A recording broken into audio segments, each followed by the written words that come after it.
Before we get going today with the IndyCar Report with Elijah Poe, just want to let you know about our plans going forward with the IndyCar Report.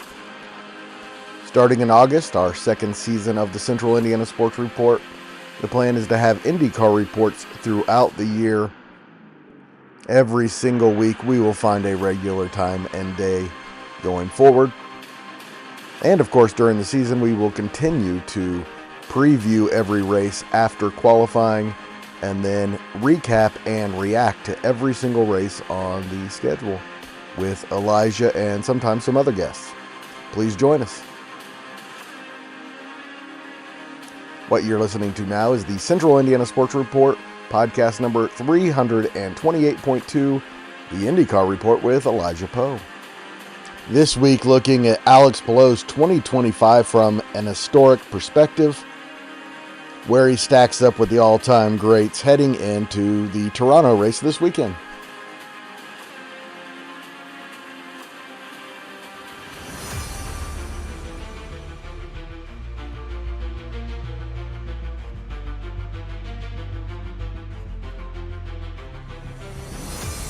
You're listening to the Central Indiana Sports Report with your host, Greg Mengelt. Welcome, IndyCar fans, to the Central Indiana Sports Report and our weekly IndyCar Report with Elijah Poe.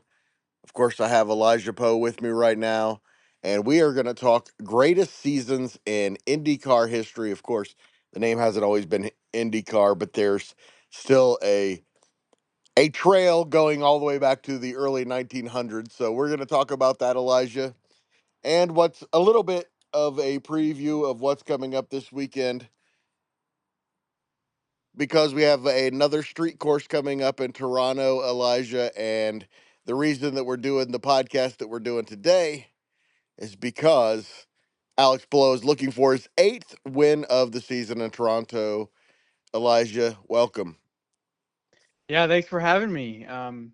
With the season Alex Palou is having, we've been talking about, what this means for his legacy, and we've been talking all year how many records he's been breaking in IndyCar, and what a perfect time to get into some of the greatest seasons the whole series as a whole has seen, especially leading into Toronto. Let me give you a few off the top of my head that maybe I remember, Hmm. Elijah, or that I've heard of. Of course, there's, was it 1977, I believe, Al Unser Sr. won the Triple Crown. So that would definitely have to be one of them. Yeah, 9 wins for Mario Andretti in 1969, including the Indy 500. that's a And big one. yeah, there was an Al Unser Jr., maybe 1994, where he was dominant out of the start. And I think there was maybe a Scott Dixon season recently off the top of my head. Maybe Juan Pablo Montoya in 2000. I gave you some homework to do, Elijah. What did you find out? So I guess I can start with. I guess I'll go with my personal three most dominant seasons. Obviously, talking about number one has to be 1964. AJ Foyt won 10 out of 13 races and Ooh, won 7 consecutive races to kick off the season, including the 500 in one of those. well, He and I also, want to say this first before we move on, Elijah, that because of the formula, how much more impressive this is for Alex Palou. Because when AJ Foyt rolled his car into every race in 1964, he was immediately the favorite because he had the best car. yeah, Does Alex Palou have the best car right now? Yes, but it's pretty much a stock formula right now. Every car is pretty much the same. If your car is better than the rest, it's usually because of the driver. That was also the case in 1964. The driver had a lot to do with that as well.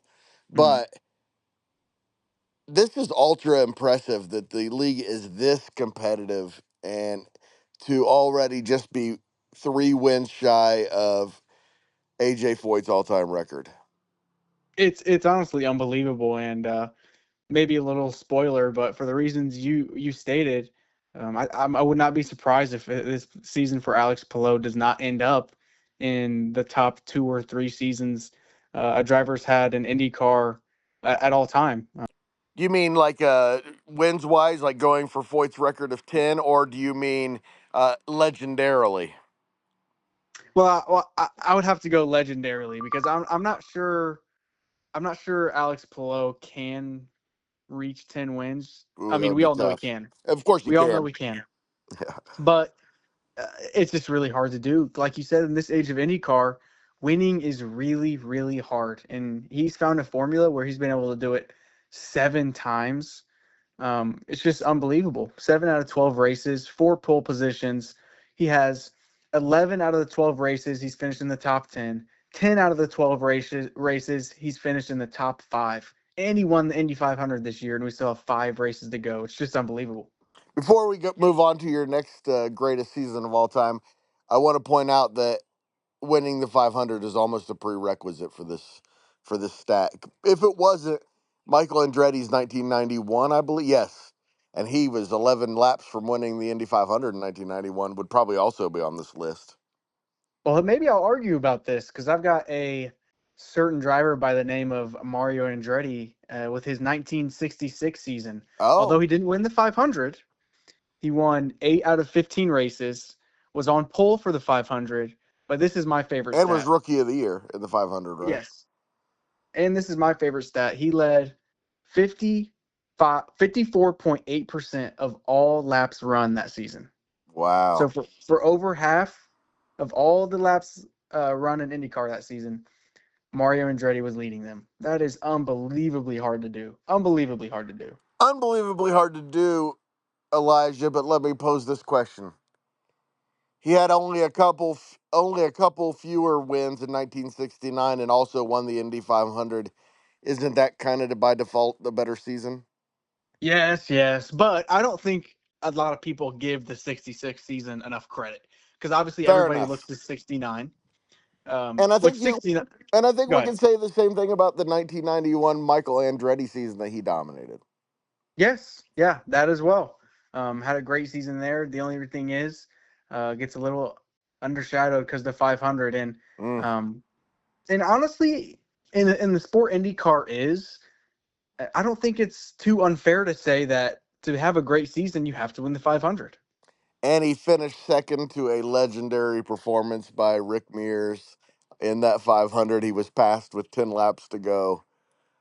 So close to being one of the all-time greats with his dad. I mean, Yep. Michael Andretti is one of the all-time greats. I'm talking about the all-time great seasons, of course. That's true. I can get into, and then my last, definitely my top three. This one might be interchangeable with Mario's '69 season, but 1 year after 1970, Al Unser Sr. Mm. Won 10 out of the 18 races, had a 5 race win streak and a 3 race win streak in the same season, Wow. won the 500, and led 66.8% of all laps. Whoa. Yeah, that is like you said, a whoa moment because that is just unbelievable. 66.8% of all laps run. The 1970 season alone is just eye popping and it's just unbelievable. Unbelievable. I guess I have a couple other notable seasons to talk about. The 2007 Champ Car season by Sebastian Bourdais won 8 out of 14 races and led 42% of all laps and obviously won the championship. Didn't win the 500 that year, but It was that still. you can't even include that one on there. No, no, no, The no, no, no, no, no, no. competition was so bad. Oh, It's everybody. definitely not. It's not up there, but that is a notable season. Not a lot of Yeah, people have won 8 races in a year. 8 out of correct. 14 too. 8 out of 14. I understand. Eh, it's definitely an asterisk season. Let's just put it that Oh way. yeah, yeah. The competition. Those are 4 asterisk championships. Just like, no offense to all the IRL fans, that Buddy Lazier and Sam Hornish and those guys, those are asterisk championships. Um, I don't disagree with you. I don't disagree with you. Al Unser Jr. in 1994. Very impressive. 8 out of 16 races won. Won the 500. This is my favorite stat for Al Unser Jr. 1994. 11 top three finishes out of Wow. 16 races. On the podium, 11 times out of 16 races. The only person who can say it might be close to that is is Alex Palou, but I don't think that's getting done today in any means. This magical season in 1994 for Junior, that is for sure. Yeah, that's a record Pillow definitely could go after, right? He's got to be pretty close this year. Yeah, that's one that's definitely a possibility. I think he has nine top fives in 11 races. Is that right? 10 and 12. 10 and 12. Okay, 10 top 10s and 12 races. I'm not sure about the top fives. Yeah, that's one that's good. We'll have to look into that. I guess I can pose this question. I guess where could you see Alex Palou's season ending when things are all said and done in 2025? Man, it's such an open-ended question, and that's why I wanted to do this, Alex. There is a slight possibility that he could go 5 for 5, right? There, Yeah. there's not going to be a track that he enters that he's not going to be, if not the favorite, one of the top two or three. So let's put that out there that it's possible that he could get to 12 wins. And the record, of course, is 10. But let's put the odds at, let's set the odds, Elijah, and do it like this. Do you think it's more than 50-50 that he gets the 10 wins? I want to say it's 40-60. Yeah, that sounds about right to me. And that's a Yeah. pretty amazing thing that we're. That is crazy. And again, I want to point it out how much competition there is in the series. I've been doing this my whole life, and if Al Unser Jr. had won 12 out of 16 races in 1994, no one would have been surprised because he was the favorite going into every single weekend. He had the Penske engine, and no one else did. It Yeah. wouldn't have been that big of a surprise, of course, back then. You didn't have nearly the engine reliability to win. That's the you were going to lose an engine or two during the year pretty much routinely because engines weren't as reliable as they are now. So there's also that factor. Palou has hardly, if you want to talk about the percentage of DNFs, Palou's is probably the lowest in Yeah. history, right? Yeah. He only's Because got of the changing conditions, and he finishes every freaking race. it's incredible, and that's why I think, when this season is all said and done, I would be a little bit surprised if he had 10 wins, but I wouldn't be shocked. But I can really see him coming out. I think he gets to that 9 mark.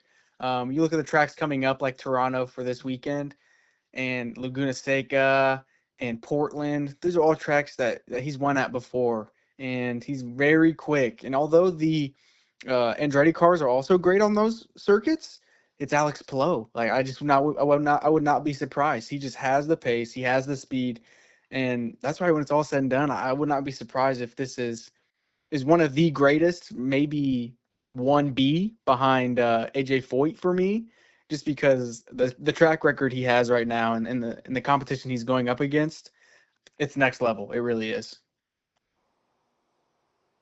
It's going to be awfully hard to beat AJ Foyt's 1964. But I think if he gets to 11 wins in the era that he's in, you almost have to start talking about it. Is this the greatest season? Yeah, I think that's true as well, and I just think it's great that this AJ Foyt record has stood the test of time for so long, but yet there are so many runners that have been in competition for it, and I think it's great for the series, not only to have somebody who's challenging history, but like that.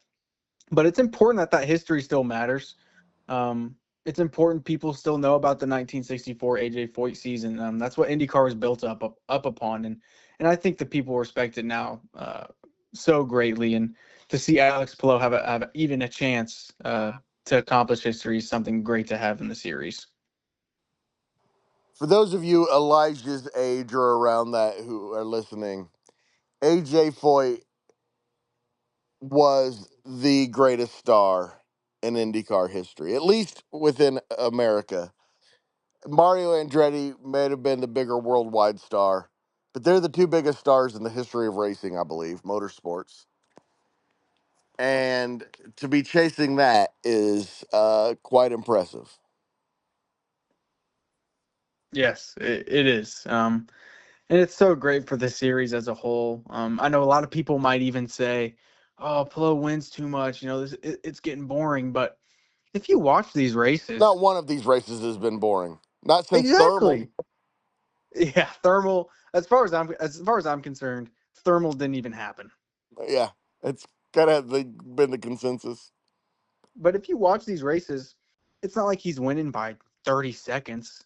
No, He's maybe winning by a half second here at right? Iowa last weekend, a 2 or 3 seconds here or there.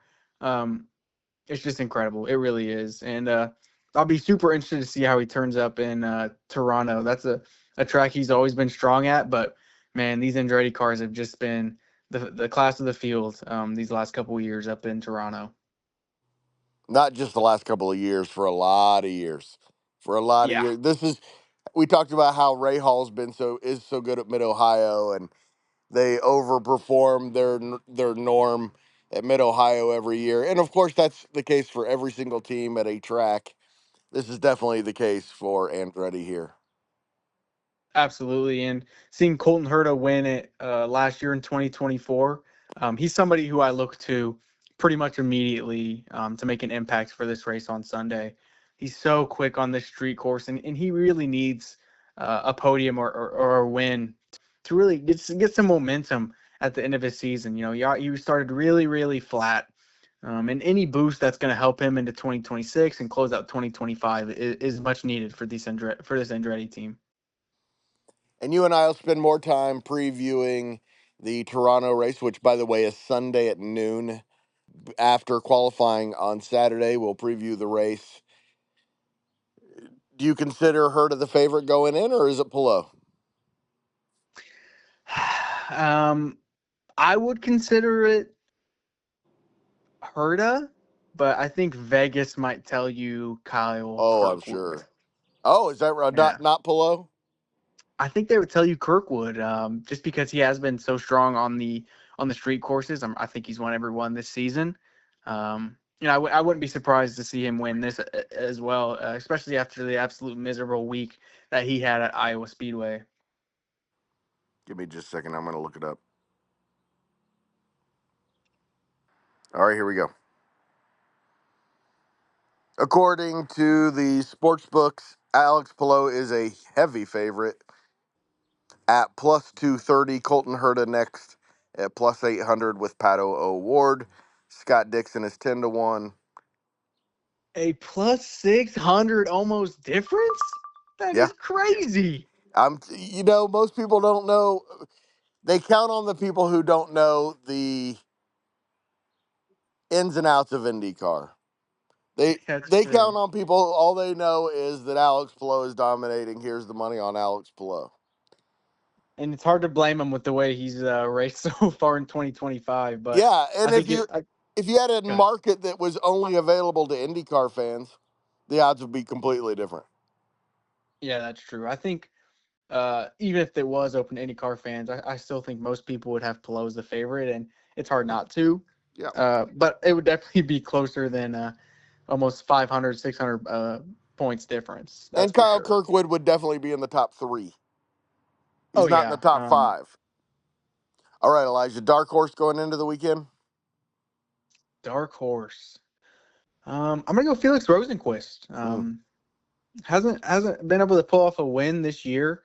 Do I think he'll win? Not necessarily, but he is so quick everywhere the IndyCar series goes, and he's been really consistent all season, and I could see him really fighting for a podium. I almost expect him to be fighting for a podium at this point, just because he's had such a good track record in 2025. But especially around Toronto, I think he'll fare pretty well. would Malukas be a dark horse? Because I think he's going to Um, have a nice weekend. Yeah, I think Lucas would be a dark horse, honestly. You don't really think a lot of AJ Foyt racing in street courses, but with the way Yeah. Malukas has been running this year, it wouldn't surprise me at all. It's funny enough, the Ferrucci and Malukas are actually dead even with 232 points this year. Wow. So if it shows you that's how good of a season Foyt's having, that's 10th and 11th. That's pretty good. It's pretty good in 2025. Well, there's no doubt about that. If you have if Foyt ends the season with 2 in the top 10, I mean, that's pop the corks, man. It's the Oh, best AJ Foyt season since the IRL disbanded, probably. yeah, Well, I would. they It won would a be race or two with Takuma Sato. Definitely the best since then. easily, and to have them back in victory lane would just be great. Great for the sport. Elijah, practice gets underway on Friday at Toronto. Last thought, just want to say I think it's a pretty great storyline here that Alex Palou is going for double-digit wins, trying to become the second driver of all time. That needs to start becoming the story. And with 5 races left, as we say, it's hard not to put Palou the favorite going into all of them. So it's going to be interesting to see what happens.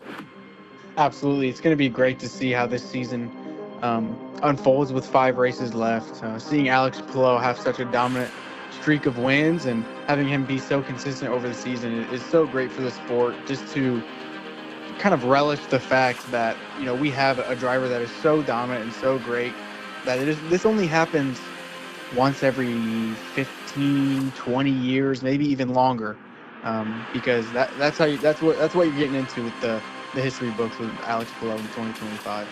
And with this formula, we may not see it again in our lifetimes. I wouldn't be surprised. I mean, basically, it's not a spec formula, but a near spec formula to have somebody this dominant is extraordinary. Extraordinary. You hit it on the nail. It is otherworldly to see the things he does. It's just unreal. Thanks so much to Elijah for that report. Always love talking IndyCar with him. Love his passion for the sport. And look forward to talking to him again this weekend. Again, after qualifying on Saturday. Later that evening, we will have a race preview. And then after the race, we will have a recap and a reaction. Hope you'll join us. Please do us a huge favor and share this with your friends, family, strangers, and enemies so the Central Indiana Sports Report continues to grow and we can continue to bring you great podcasts like this one. Thank you so much.